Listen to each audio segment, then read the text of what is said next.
Olá, boa noite. São 6 horas e 15 minutos, ou seja, 18 horas e 15 minutos.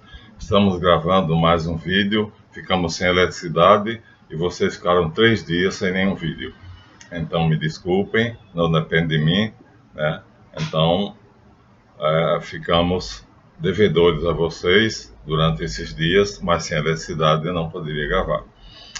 Então, pegando a âncora de Ana Aleixo Comeno, já que nós dissemos que ela se rodeou de hermetistas, era a ciência, a alquimia e o hermetismo, né? Era a ciência preferida dela, foi uma grande hermetista, foi uma grande alquimista. Então vamos pegar, neste momento, a âncora dela, para desenvolver um pouquinho aquilo que eu acho que é do interesse de todos. Pelo menos muita gente já me pediu. Professor, o que é o hermetismo?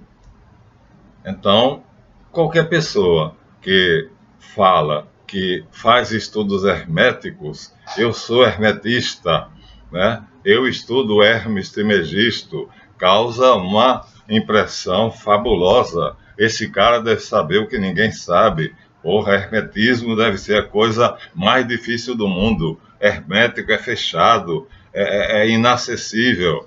Então, vamos aqui mostrar as 3 obras de Hermes que o fizeram tão famoso. Mas vamos então mostrar em cada vídeo uma. Por que ele foi agregado à teoria, à galeria dos deuses? Bem, nós dissemos a vocês no vídeo passado que Hermes, segundo ele mesmo me disse, insuflado, quer dizer, levado pelos Atlantes, ele percebeu que o ser humano, em determinado momento, descobriu que gravar um desenho era uma coisa muito importante. O desenho ficava para sempre, principalmente dependendo do material. Então, a partir de uma simples mão, essa é o primeiro desenho que nós temos, né? Numa gruta rupestre, uma mão, é o mais antigo desenho que o ser humano produziu, mas a partir daí a coisa se complexificou. Então, aqui nós já temos, por exemplo, olha, um xamã deitado no chão, né? Desenhado aqui. Deixa eu ver se eu viro as páginas do livro. Então nós temos aqui, ó, tá vendo? Isso aqui é um xamã, aqui está o bastão dele com pássaro, né? Aqui está um bisão, que embora esteja todo ferido. E aqui estão desenhos de costas, cervos e coisas semelhantes. Assim, Hermes foi ensinado pelos Atlantes de que a escrita não era apenas aquilo que parecia ser, era a chave para um conhecimento muito maior. Então, o que parecia ser rabiscos feitos de maneira aparentemente sem sentido, na verdade escondia um segredo muito grande. E então, o que é que Hermes fez? Ele foi investigar os pictogramas. O que é que são pictogramas? São escritas muito primitivas. Aqui nós temos, mostramos a vocês no vídeo anterior, nós temos aqui exemplo de algum pictograma só. Isso aqui virou um escaravelho, né? Isso aqui uma serpente. Aqui nós estamos no Egito, no Nilo, né? Isso aqui acho que é um Ankh, né? Então, a partir desses pictogramas, ou seja, de desenhos não muito nítidos, então Hermes percebeu, segundo ele me disse, é levada que são peixes pelos Atlantes, né? Que esses pictogramas que geraram o alfabeto, no caso aqui o alfabeto egípcio, já que Tot era o sacerdote egípcio, escondia um dos maiores segredos do ser humano. Ele então seguiu a dica dos grandes mestres atlantes. E o que é que aconteceu? O que aconteceu é que ele, rastreando, né, os pictogramas, ele chegou cada vez a ver que eles se complexificavam. Aqui nós temos uma cerimônia de mumificação e aqui nós temos pictogramas, onde está vendo a serpente, já aparece aqui, né? Aqui o olho, um peixe, aqui parece um fuso com um decalques, e assim ele foi rastreando até chegar ao, vamos dizer assim, ao ponto máximo de desenvolvimento dos pictogramas, que seria essa coisa maravilhosa que está aqui. Aqui já está ele representado aqui, né? Aqui é uma alma que está sendo julgada.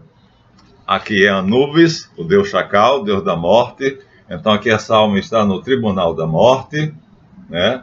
Para ver se vai penetrar numa mente ou não. Aqui nós temos, já não são mais pictogramas. Aqui nós temos a escrita hieroglífica. Aqui Hermes já chegou ao máximo. Então ele, passando por aquelas coisas muito infantis, muito primitivas, ele chega finalmente ao alfabeto egípcio.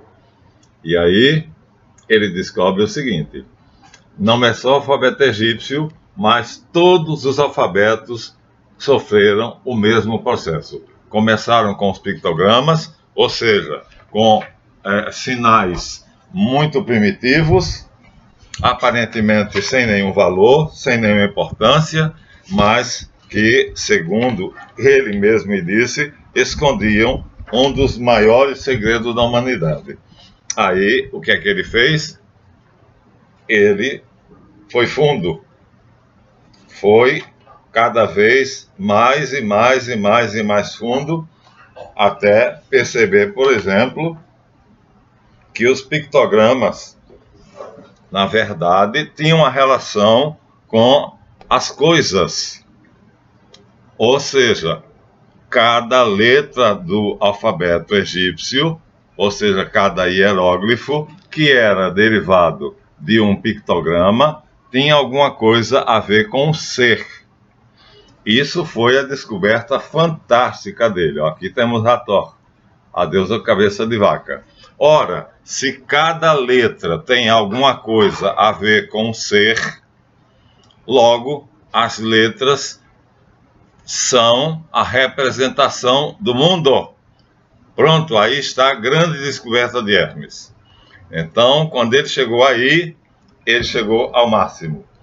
As letras têm um valor imenso, porque cada alfabeto antigo tem 22 letras, e essas letras são a representação de coisas, de seres reais ou imaginários. Aqui nós já mostramos a vocês um par de asas com um disco alado, sol e duas najas. E aqui nós temos o faraó Osíris ou o faraó, né? E aqui nós temos já o alfabeto hieroglífico. Então, Hermes, ao descobrir isto, ele reuniu o colégio sacerdotal e fez a grande revelação, que tornou ele grande. Aqui nós voltamos novamente para mostrar a vocês pictogramas, novamente. Ó.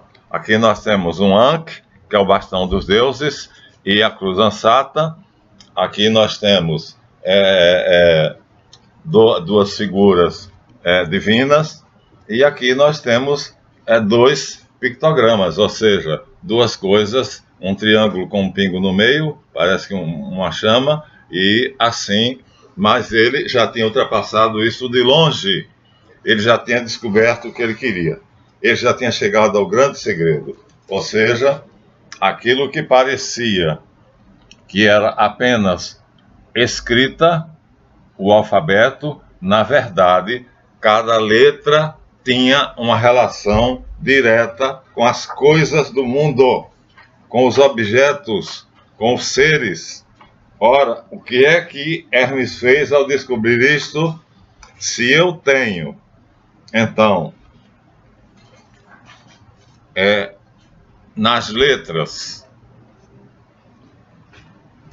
símbolos que se ligam diretamente aos seres, sejam eles reais ou imaginários, então, indo mais fundo, eu tenho o segredo do que é o mundo. E aí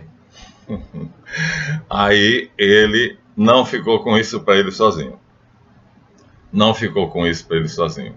Enquanto que Moisés guardava esse segredo, pegando o alfabeto hebraico e complexificando ele, veja como é complexo. O alfabeto hebraico, cada vez mais complexo, A, B, C, ou G, D. Então Moisés complexificou. Para quê? Para dificultar, para que só ele, os rabinos, os profetas soubessem.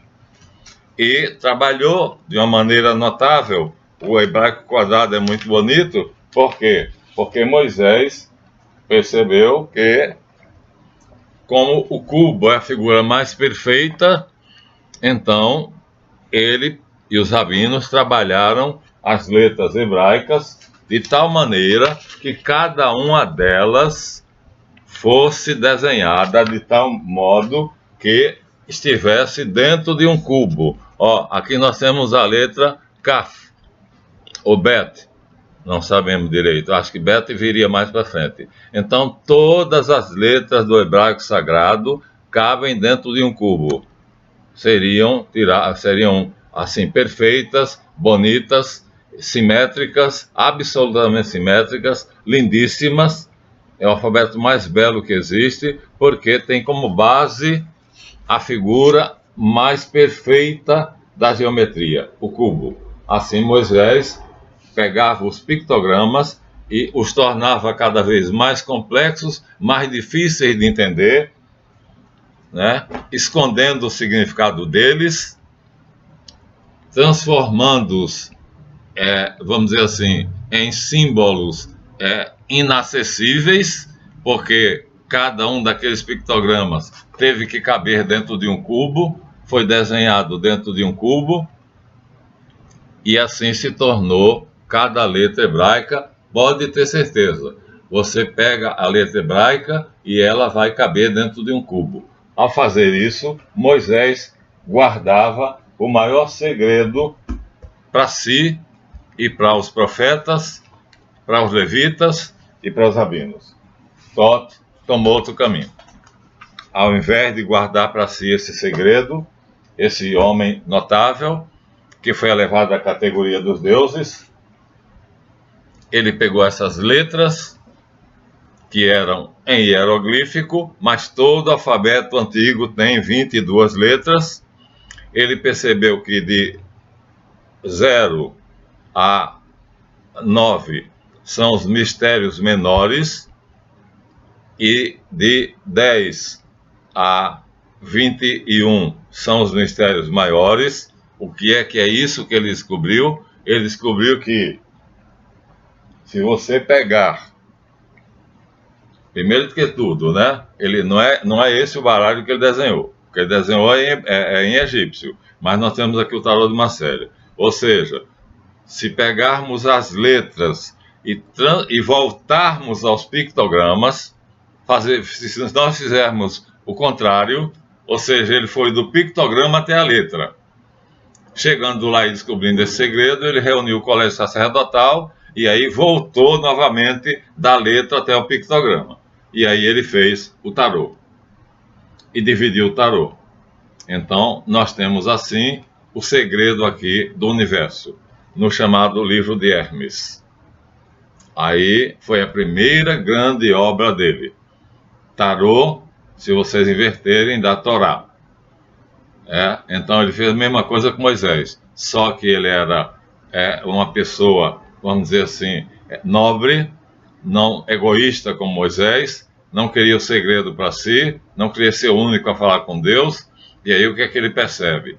Ele vai ensinar ao colégio sacerdotal que cada letra equivale a uma fase do desenvolvimento do ser humano, os mistérios menores, ou seja, de 0 a 9, cada uma das letras, tornando-as de novo pictogramas, tirando-as da forma de letras, desfazendo as formas de letras e transformando elas em pictogramas. Quer dizer, ao invés de encobrir, velar, como Moisés fez, ele desvelou, e aí, voltando aos pictogramas, ele mostrou que o que é que os pictogramas mostravam? O segredo do controle das massas multitudinárias. Ou seja, quem soubesse o segredo dos pictogramas, quem soubesse o sentido das letras, saberia perfeitamente o segredo, o domínio da vida.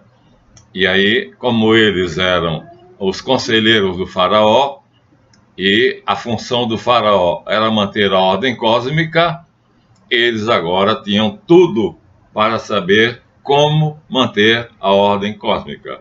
E ele, então, passou a ser endeusado. Então, aqui seria o nascimento de um ser humano. Isso ele ensinando. Aqui seria com mais ou menos 2 ou 3 anos, tomando conhecimento das coisas do mundo, do tato, do olfato, os sentidos, né? Exercitando os sentidos.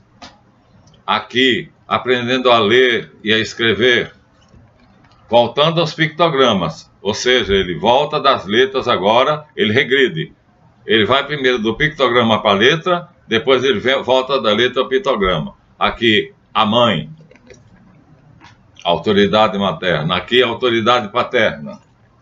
Aqui, autoridade in abstrato, ou seja, o sentido da autoridade. Autoridade como instituição social. Aqui, a adolescência, o momento em que a pessoa está num momento de desenvolvimento em que ela fica confusa, porque ela nem é adulta, nem é criança. Então isso dá uma confusão danada, por isso todo adolescente é revoltado, e é um revoltado sem motivo. São os mistérios menores, tá? Estou indo nos menores. Aqui nós temos um jovem adulto, ou seja, está montado numa carruagem a caminho do sucesso. Então ele já tem, aprendeu o suficiente para vencer. Isso ele está ensinando aos sacerdócios. Aqui ele já está, faltou uma carta. Opa, antecipa. Aqui está com 40 anos. Então, da adolescência aqui, não, do jovem adulto, cerca de 23 a 25 anos, ele passa para os 40 anos. Dos 40 anos para os 70 e dos 70 para a morte. Essa carta vai encerrar os mistérios menores e vai iniciar os mistérios maiores. Os mistérios menores vão dar o segredo do desenvolvimento do ser humano na sua vida social, ou seja, dentro da sociedade. E os mistérios maiores vão dar o desenvolvimento do psiquismo, ou seja, essa carta é o limite, porque ela é a última a dizer qual é o fim do ser humano, no seu sentido biológico, a morte, né? A morte no tarô não é a carta morte, né? Todo mundo tem medo quando vê a carta morte. É essa carta, ela é a última dos mistérios menores e é a primeira dos mistérios maiores. Os mistérios maiores, então, vão começar com ela, não vou muito longe, mas vamos lá. Aqui se abre o túnel que leva para o plano astral. Aqui ele está confuso, porque ele não conhece o plano astral. A alma, normalmente, por não ter tido essa experiência, os sacerdotes sabiam, os iniciados sabiam, mas a alma comum não sabia, vê tudo invertido, tudo de cabeça para baixo. Aqui ele percebe que está morto, não tem mais corpo, então já estamos nos mundos superiores. Aqui ele conhece o anjo ou guardião pessoal dele. E vai por aí, não vou levar adiante, né? Mas, então, devemos a esse homem notável, então, a divisão em mistérios menores, mistérios maiores. Aqui está a carta limite. Fim dos mistérios menores, que são o quê? São o desenvolvimento de um ser humano, do nascimento até a morte. A morte encerra, portanto, os mistérios menores. É um ciclo, ó. Sobe, chega à idade adulta, desce, envelhece e morre. Então, e ao mesmo tempo, é a primeira carta dos mistérios maiores, porque é através da morte que nós passamos para o plano astral, para o mundo invisível. Ela é o limite, então, entre mistérios menores e mistérios maiores. Ele faz essa revelação com o colégio sacerdotal, e aí, o que é que acontece? Ao fazer essa revelação, o que é que ele tem? O que eu tenho. O que eu tenho. E o que o faraó agora vai ter graças a eles. Se eu sei que um jovem adulto,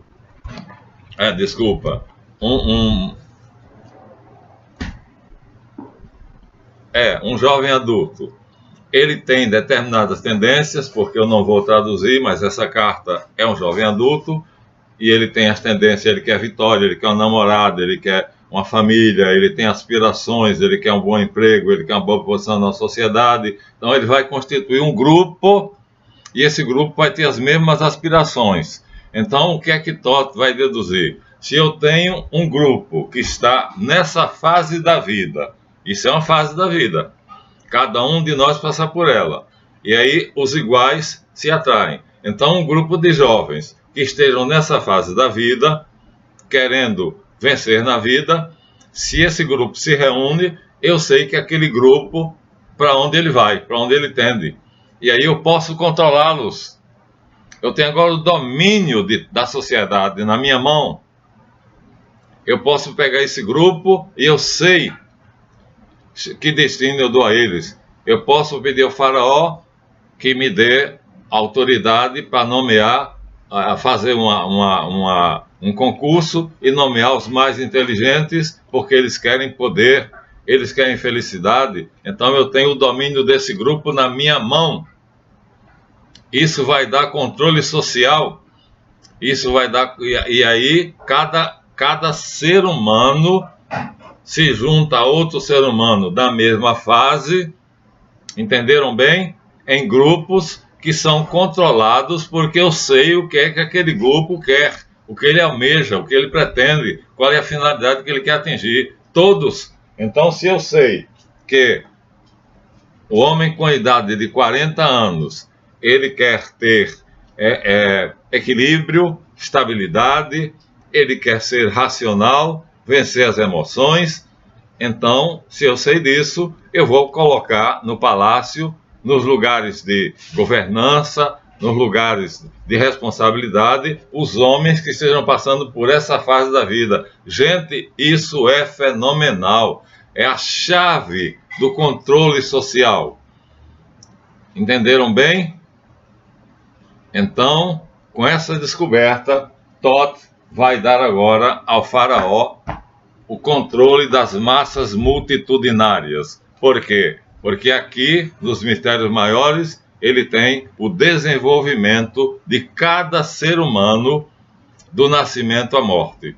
E quando ele pega cada um desses seres, aqui não porque ele está nascendo, mas aqui, por exemplo, que ele já está na batalha, se ele se livra da mãe, se ele se permanece em casa, ou se ele não fica. Então, se eu sei que nessa fase o ser humano tem uma briga com a mãe, ele disputa a autoridade com a mãe, eu sei que todos aqueles seres humanos que estão passando por essa fase, eu sei que eles pensam assim, agem assim, e se eu junto esse grupo, eu consigo direcioná-los para onde eu quero. Eu tenho o domínio da sociedade na minha mão.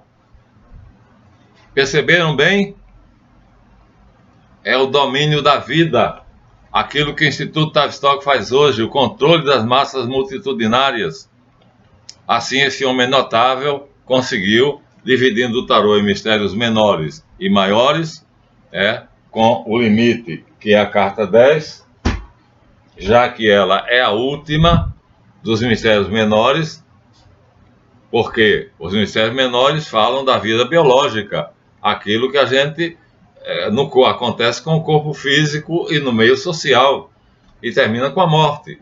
Mas com a morte começa a vida do além-túmulo, né? Nós acreditamos na imortalidade da alma, os egípcios também acreditavam. Abre-se, portanto, os mistérios maiores, que aí a primeira carta seria passar do plano físico para o plano astral, simbolizado por essa carta. A boca do leão é exatamente a porta, o portal que leva do plano físico para o astral. Ora, ao saber isso, ele tanto domina aqueles que estão ainda jovens, porque ele junta os que têm já razão, equilíbrio e coloca em posições de governo, sabe que eles vão se sair bem ali, e o farol vai bater palmas.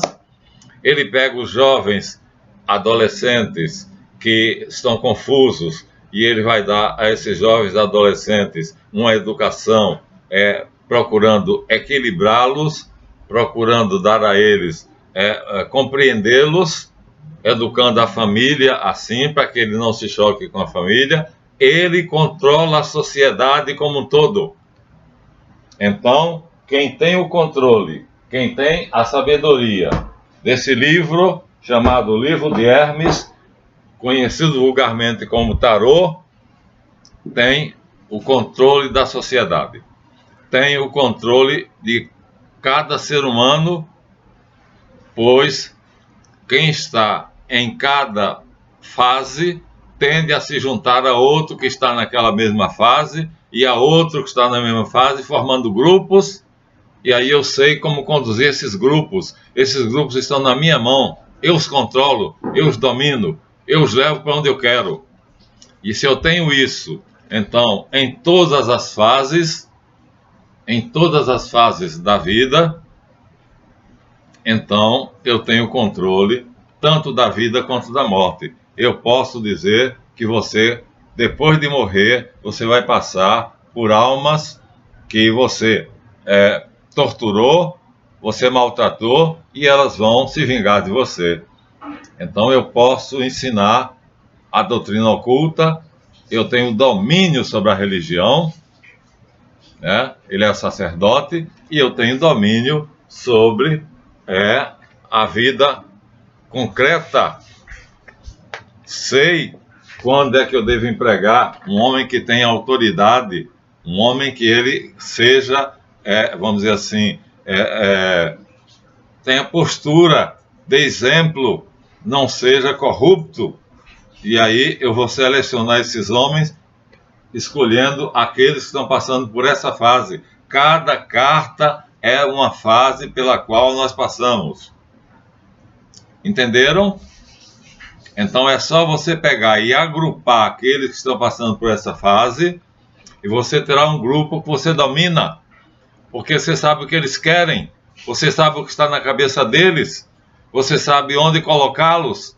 Você tem, portanto, como se dizia no Egito, você tem, o equilíbrio cósmico, a harmonia cósmica, que é o que o faraó é responsável por isso, como filho de Horus.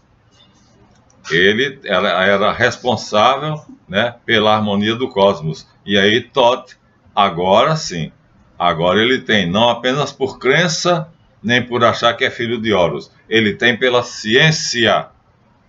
Ele tem pela ciência. Homem notável, foi elevado à categoria dos deuses, enquanto que Moisés, egoísta, pega a mesma coisa, os pictogramas, o processo é o mesmo, ele também pega os pictogramas, os desenhos sem sentido, e ele vai estudar os pictogramas.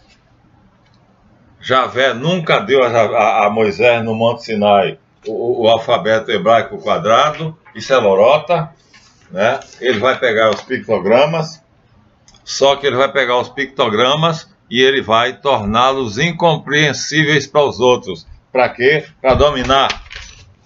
Para dominar. Vai fazer com que eles se tornem inteligíveis, ininteligíveis, tornando-os, ó, isso aqui é um A, mas isso aqui é um A como? Ó, aqui está a letra A. Na verdade, era a cabeça de uma vaca. Isso aqui, minha gente, em acádico, era a cabeça de um boizinho, ó. Se vocês olharem direitinho, né, alpo, queria dizer boi em acádico, né? A CCPL tinha antigamente nos leites ensacados, tem isso aqui, cabeça de um boi, tá? Tá vendo? E aqui os chifres, a cabecinha e o chifre. Isso aqui virou de cabeça para baixo, tornou-se isso. Olha o que Moisés fez, ó. Quem é capaz de reconhecer isto aqui? Ninguém. Por quê? Porque Moisés complexificou ao máximo. E para complexificar, ele usou um processo que os rabinos foram fundamentais. Vamos encaixar todos os pictogramas dentro do cubo. E as letras vão ficar perfeitas, vão ficar simétricas, como esse Bet ou esse Kaf aqui. Então, todas as letras do tarô, do alfabeto hebraico cabem aqui dentro de um cubo. Por isso são tão belas. Então, enquanto Moisés buscava o domínio, Thoth buscava expandir a sua sabedoria. Por isso é o grande iniciador e a ele a nossa admiração. Então, isso foi a primeira descoberta de Thoth.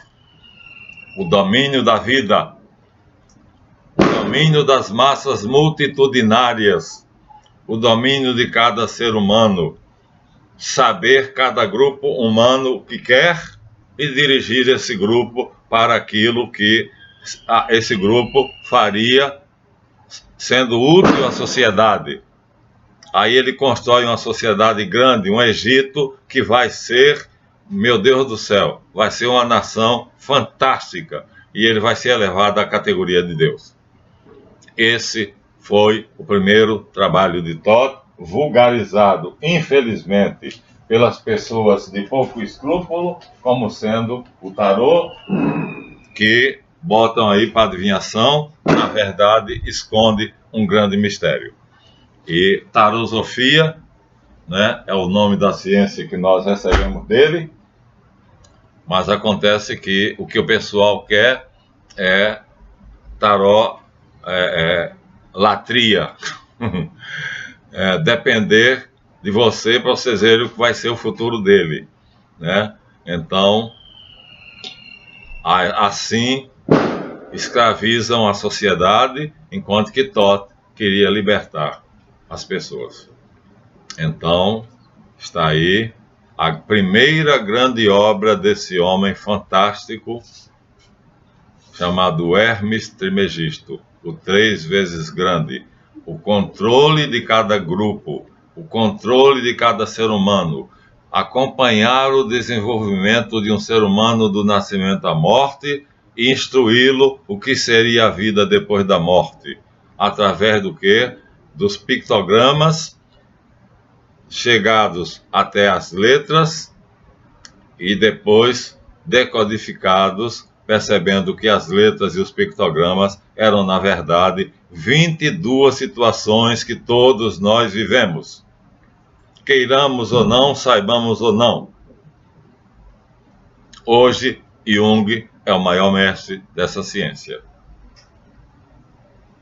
Então, quando vocês forem para um idiota que bota jogar o tarô, dizendo que vai dizer o seu futuro, e na verdade ele quer tirar seu dinheiro, cuidado, né? Porque o tarô é uma coisa muito séria. E então, aqui vai a nossa homenagem, honra devida ao grande Hermes Trismegisto, o 3 vezes grande. E a obra que ele deixou, que vulgarizaram, transformando apenas no objeto de adivinhação, quando na verdade é é o mistério, é o domínio da vida. Revela todos os mistérios do ser humano, da sociedade humana, o controle do ser humano do nascimento à morte, a compreensão da vida além da morte e o controle das massas multitudinárias, conseguindo assim o equilíbrio cósmico. Ou seja, na linguagem egípcia, é uma sociedade ordenada, organizada. Esse foi o primeiro trabalho de Thoth. No próximo vídeo, daremos o segundo, e aí vocês estão agora conhecendo o que é hermetismo. Até o próximo.